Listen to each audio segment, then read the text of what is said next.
लंबे समय तक सिंगल चाइल्ड पॉलिसी अपनाने के चलते चीन पर कुछ सालों में अजीब संकट पैदा हो गया है। दरअसल चीन की कुल आबादी में बूढ़े लोगों की संख्या बढ़ गई है और युवा यानी कि कामकाजी उम्र के लोगों में कमी आने लगी है। इससे घबराकर चीन की सरकार ने अब ज्यादा बच्चे पैदा करने पर जोर देने लगे हैं। इसके लिए चीन की एक कंपनी ने अपने ही कर्मचारियों के लिए बम्पर ऑफर पेश किया है और वो ये है कि तीसरा बच्चा पैदा करने पर कंपनी अपने कर्मचारियों को 1 साल तक की छुट्टी और 11.5 लाख रुपए का बोनस दे रही है।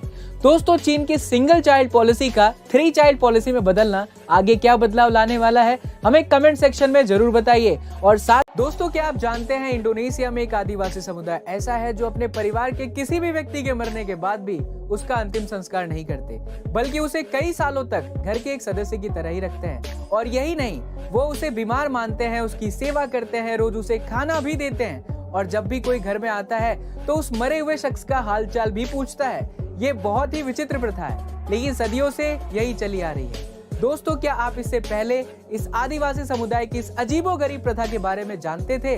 हमें कमेंट सेक्शन में जरूर बताइएगा। कौन कहता है कि आसमान में सुराख नहीं हो सकता? एक पत्थर तो तबीयत से उछालो यारों।